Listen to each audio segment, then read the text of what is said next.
ہمارے منشور کراچی کی ٹیگ لائن ہی یہی ہے کہ کراچی ترقی کرے گا تو پاکستان آگے بڑھے گا۔ ہمارے منشور کا پہلا نقطہ یہ ہے کہ جماعت اسلامی انشاءاللہ جب آئے گی تو ہم اپنی گنتی کو بھی پورا کروائیں گے۔ صوبائی اسمبلی میں کم از کم 17 سیٹیں بڑھ جائیں گی، قومی اسمبلی میں کم از کم 9 سیٹیں بڑھ جائیں گی۔ ہم نے یہ فیصلہ کیا کہ ہم تعلیم نوجوان بنو قابل، یہ ہمارا پروجیکٹ ہے پورا۔ انشاءاللہ تعالی ہم اقتدار میں آئیں گے اور اس کے نتیجے میں جو سرکاری اسکول ہے ان اسکولوں کو ماڈل اسکول بنائیں گے اور state of the art I T university کا قیام، اور شہر میں نئی جامعات بننی چاہیے۔ ہم آئی ٹی ایجوکیشن کو ہر لیول پر فری کریں گے، اسکل ڈیولپمنٹ کے ادارے بنائیں گے۔ ہنر کی ضرورت ہے، نوجوانوں کے لیے انٹرپرینورشپ پروگرام کا آغاز کریں گے جس میں وہ مختلف قسم کے اسٹارٹ اپس شروع کر سکتے ہیں۔ انشاءاللہ تمام ڈگری کالجز میں BCS پروگرام شروع کریں گے اور کراچی کے نوجوانوں کو سرکاری ملازمتوں میں حصہ یقینی بنایا جائے گا۔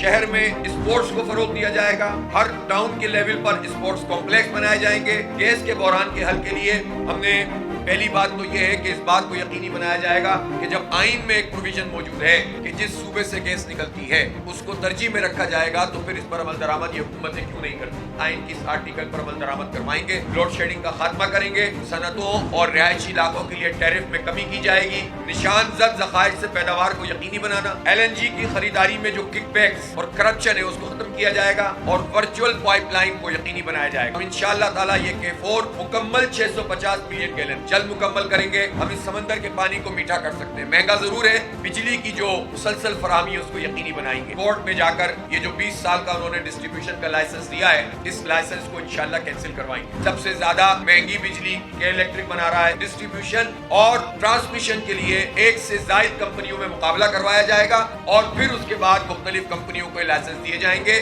یہ مونوپولی ہم توڑیں گے۔ ہیلتھ کا بجٹ ہے اس کو 2 حصوں میں تقسیم کریں گے۔ ایک طرف ہم ان اداروں کی حالت بہتر بنانے کے لیے کرپشن ختم کر کے ہیلتھ کا بجٹ ہیلتھ پہ لگائیں گے۔ ہم کراچی کے لوگوں کے لیے ہیلتھ کارڈ ایشو کریں گے اور ظاہر ہے جب ہم سندھ حکومت میں ہوں گے تو پورے سندھ کے لیے کریں گے انشاءاللہ۔ ہم یہ نہیں کریں گے کہ پورے انفراسٹرکچر کو تباہ کر کے صرف انشورنس کمپنیوں کو فائدہ پہنچایا جائے۔ ہیلتھ کارڈ بھی دیں گے اور ایگزسٹنگ فیسلٹی کو بہتر بنائیں گے اور ہر لیول پر صحت کے مراکز قائم کریں گے۔ ٹاؤنز کی سطح پر mother and child care centres کا قیام عمل میں لایا جائے گا۔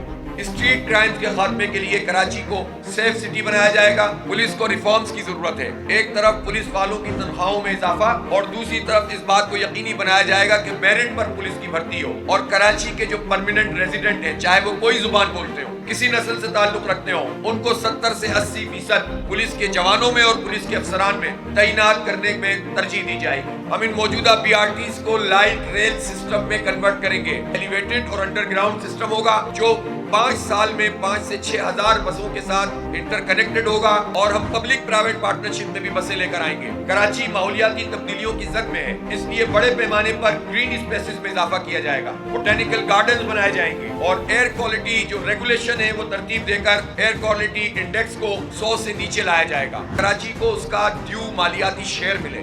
NFC ایوارڈ ہوتا ہے، PFC ایوارڈ نہیں ہوتا۔ خواتین کو بااختیار بنانے کے لیے ہمارا پورا علیحدہ سے ایک چارٹر موجود ہے، لیکن مختصراً ویمن امپاورمنٹ پروگرام ہم شروع کریں گے اور آن لائن کورسز بھی کرائیں گے، اسکل ڈیولپمنٹ سینٹر بھی بنائیں گے، ووکیشنل ٹریننگ بھی ہوگی، محفوظ اور باعزت ٹرانسپورٹ کو یقینی بنایا جائے گا اور اسی طرح جو ورکنگ ویمن ہیں ان کے تحفظ کا ہیرسمنٹ کا ایشو ہے، کہاں جا کر وہ اپیل کریں، ہم اس کے لیے محلوں کی سطح پر اور ہر لیول کے اوپر ایسا پنچایتی باعزت نظام بنائیں گے جس میں کوئی بھی خاتون آ کر اپنی شکایت درج کر سکتی ہے اور اسے عدالتوں کے چکر نہ لگانے پڑے۔ خواتین بھی اس میں شامل ہوں گی ان کمیٹیز میں تاکہ عزت اور احترام کے ساتھ ان کے اس ایشو کو ایڈریس کیا جائے۔